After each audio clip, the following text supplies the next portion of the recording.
Hey everybody, it's T, and it's that time again for another free psychic reading video. Now, if you're not already and you would like to be, I would love for you to subscribe and hit that notification bell so you can be notified every time I upload a new video. So how do you submit a question to be in these free psychic reading videos? All you have to do is go to TessaLunaLluvia.com, click on TeeTV, and fill out the form there. I will also have the link in the description below. Now, before we get started, I wanted to go over a few things with you guys, some things that I have coming up in the future for this channel and also on my Facebook and Instagram pages.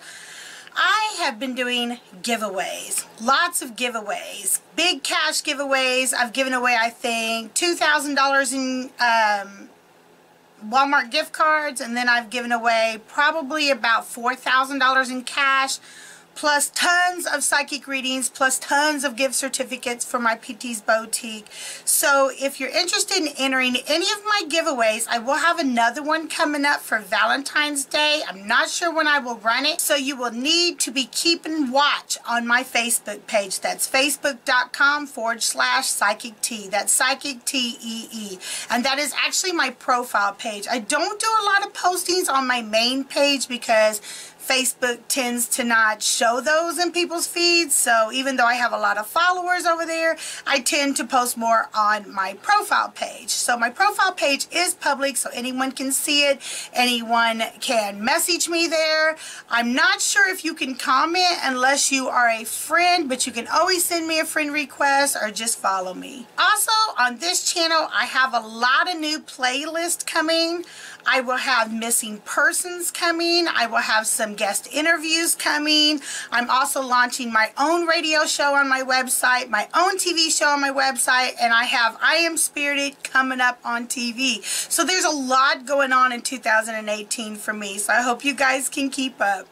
Okay, I have randomly selected 5 emails. Now, I haven't even read them yet. My assistant has typed them out, so when I read them, it is the first time I'm seeing them, same as it's the first time you guys hear them. So let's get started. Okay, the first one is from Jamie, and she asked, when will we be able to move into a home?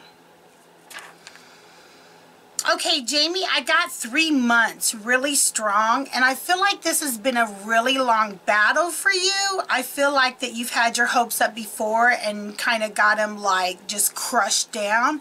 But I do see 3 months. So I'm not sure how it gets to that point. I would have to go in much more detailed reading for that. But I did get 3 months, so I'm going to say for sure you will get one in 3 months. Moving on. The next one is from Lauren. And Lauren asked, I just lost my job right before Christmas, and I wanted to know how long you saw it taking for me to get another one. I saw about 6 weeks, and the reason for this being is I believe that you're going about submitting your applications wrong. I think that you're going on the internet and tackling it all by yourself, and I really feel for the type of position you're looking for, you need to have some type of like hiring agency, if that makes sense. Someone that like takes your application and then finds jobs suited for you.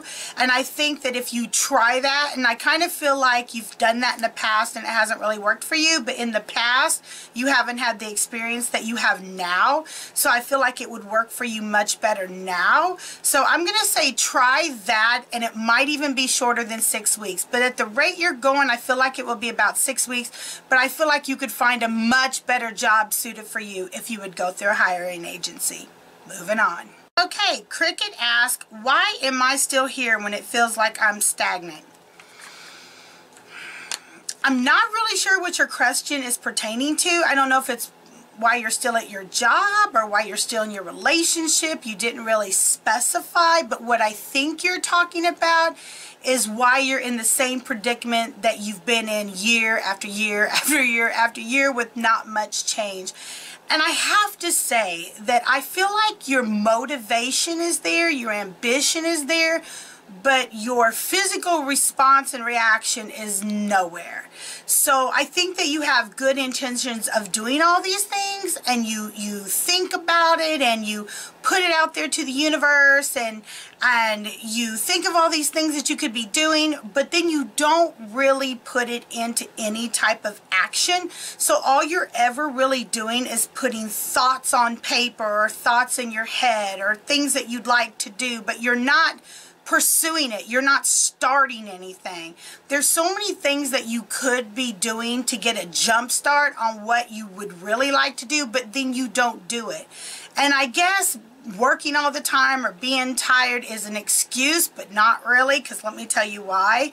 I have a lot of children. I worked 3 jobs, went to law school, and still cleaned buildings at night. And I did that for years. So being tired is not really an excuse, because I still did all of that and found time to work on what I really needed to do.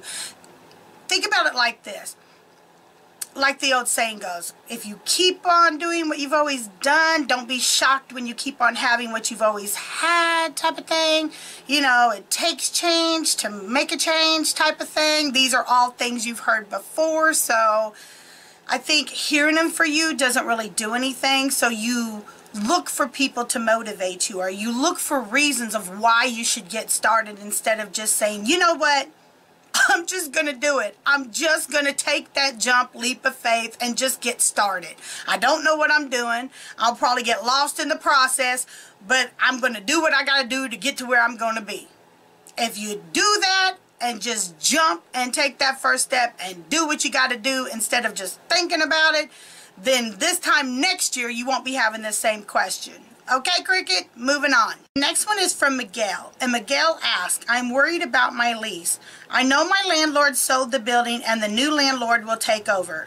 I am not sure if he will allow pets or will even keep my rent the same. Do you see me moving or being able to stay?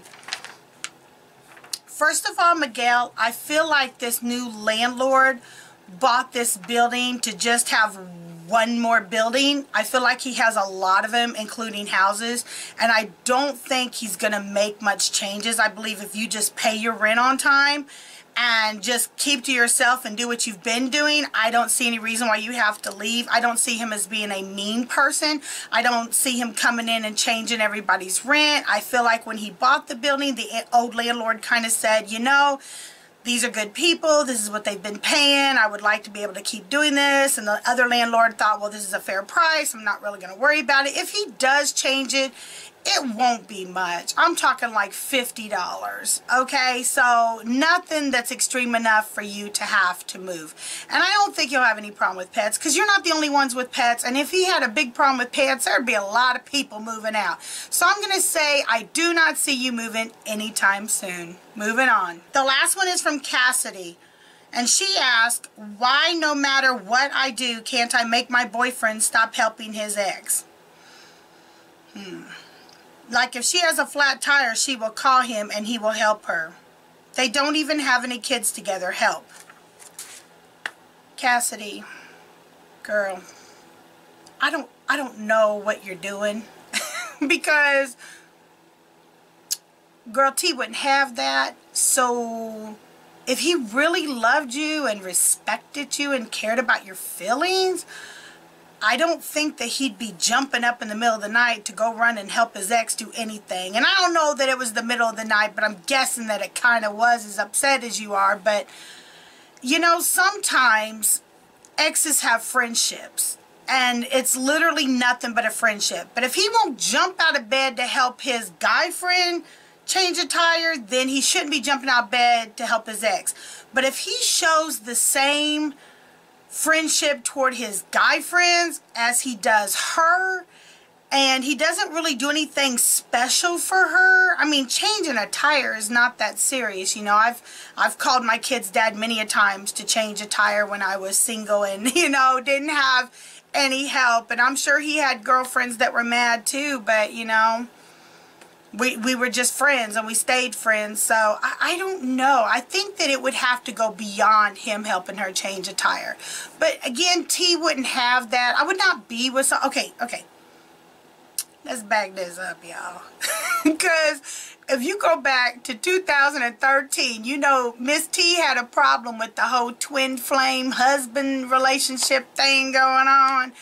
And he put up with all the female friends that the twin flame had, and until T couldn't take it no more. But the thing is T walked away. You know, it wasn't worth dealing with all those exes and all those female friends when they didn't have no kids together. So I can kind of relate to this. It depends on how severe it's going. If she's always calling and he's always running to her aid, then yeah, girl, you need to move on. But if it's just every once in a while and they're just friends and he goes and helps her and comes right back, and he'd do the same for like his guy friends, I mean, I don't know. I'd have to weigh it out. But in your situation, I feel like it's the extreme. I feel like that she can call for anything and he comes running type thing. So I'm going to say this.